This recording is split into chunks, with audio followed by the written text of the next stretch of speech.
Welcome, Sagittarius. I'm Adriana. I'm a soul guidance coach. I help sensitive, self-reflective souls choose maximum growth. Today, I have a divinely guided message from Spirit for you. And if you are a frequent watcher of these videos, this is a new spread, completely new. I have not tried it out on any clients. I have not tried it out on myself. So this is the first time I'm reading for any Sagittarius at all. And it is addressing that relationship between the inner self and the outer self, the inner world and the outer world. We'll draw a message card at the end to tie everything together and give any necessary advice. So, start with the High Priestess in the outer, Three of Cups in the inner, Six of Pentacles on the inner, Nine of Cups on the outer. Wow, Sagittarius, this is a great reading. We're going to start on the outside.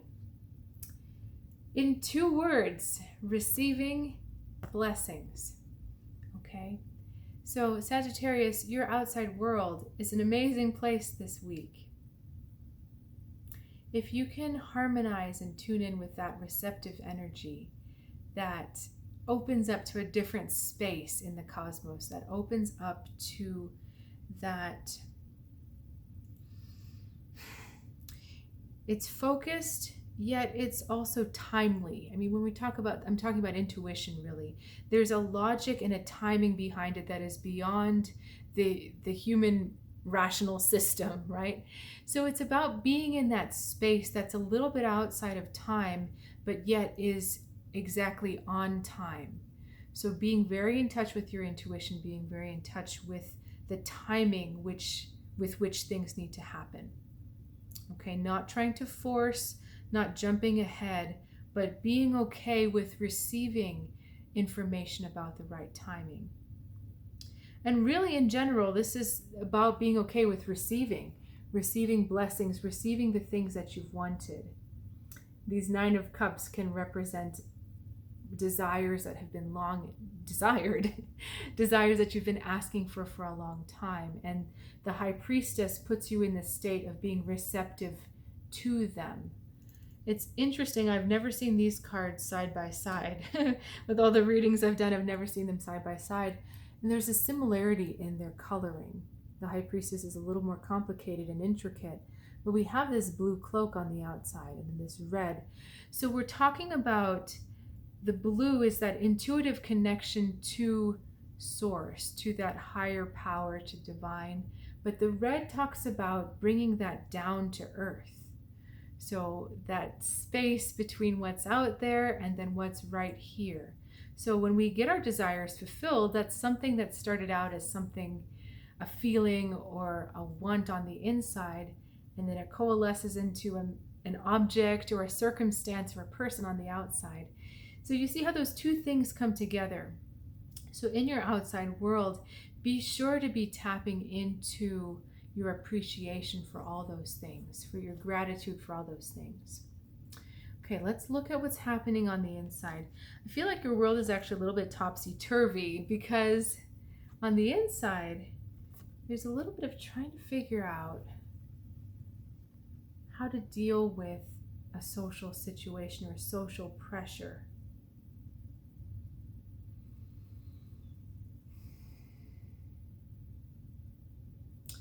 I feel this guy kind of out in the cold. He's out of the party, whereas these are all in at the party. So these guys are included. He's on the outside, trying to figure out, how do I get into the in crowd? How do I get into the inside? There's so many layers with that little message. You know, it can be literally what I just described, that there's a group of people that you're trying to figure out, how do I get in there? Where do I fit in? This Three of Cups also talks about creative ventures together. And this Six of Pentacles could also be talking about, how do I take part in that? Do I engage in that as a player? Am I one of these people? Or am I someone who is benefactoring it, benefiting it, donating to it? So there's that kind of energy going on. But there's the other thing is what creative self or what creative project do I need to give myself to? Literally, the Six of Pentacles is a giving energy. Three of Cups is artistic creativity. Where do I need to allot myself? Where do I need to give myself? Where do I belong? This is really the big question that's being asked, is where do I belong? I don't see that I'm in this group. I don't see that I have anything in common with this group. But yet I feel like I want to be a part of it. I want to be supporting it somehow, but what does that really mean? Okay, so let's kind of tie this all together, Sagittarius.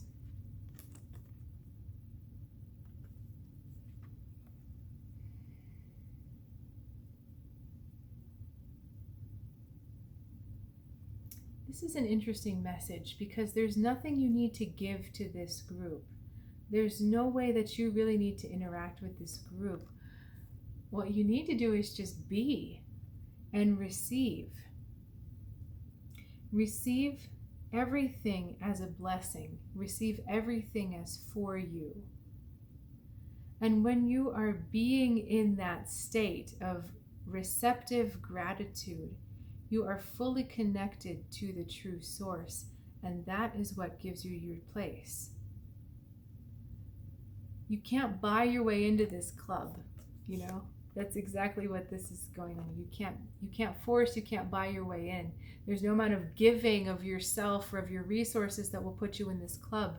But by being your own connection, by being your own connected self to your higher self, to the higher power, however you want to look at it, by being that, you are in the right place at the right time with the right people. Okay? So there's an allowing that needs to happen. There's just a plain beingness and not a forcingness, not a trying to be accepted, not a trying to find a place for yourself, just a being. If I take him out of the picture, you see how alike these cards are? In fact, this guy is even wearing that blue cloak again. This one's got the red, this one has a little bit of green. There's a similarity, there's a flow with all these cards visually that this one just really disrupts. And it's funny too, because snow, which is what he's sitting on, snow is frozen water. So where all these guys are flowing, and she's got water in the background, where all these guys are flowing and connected, and the divine is that flowing energy, the minute you try to buy your way in and force your way in, everything freezes. Everything gets a little bit awkward. Everything just kind of doesn't work. Okay, so it's beingness and trustingness that gets you to the place of belongingness this week. Let's draw one advice card or one message card. 2 of Wands. So that's interesting. So this is talking about not limiting yourself, keeping your possibilities and your doors open. You see this as an outline. It's not filled in. It's not an actual person. So a lot of the details aren't known. But what this means, Sagittarius, is that by trying to belong to one place, that might not be your true belonging place. You might actually find yourself belonging to a different place. You might find yourself, or if this is a creative endeavor we're talking about, you might find yourself creating something else. So this is about keeping that possibility open, and that's why it's more important to be in tune with that divine flow and the divine timing more than it is important to belong to one particular one thing. Okay? The divine flow is going to take you where you need to be, and you can help by just keeping your possibilities open. Yeah, I like these people that are in front of me, but they may not be in front of me forever. That's all right. Yes, I love this project I'm doing now, but it may not be what I'm doing next week or next year or next month. Just keeping a little bit of softness around the edges and not sinking your teeth in or sinking those hooks in, okay? All right, Sag, thank you so much. This was a fun reading, and please like and subscribe if you haven't already.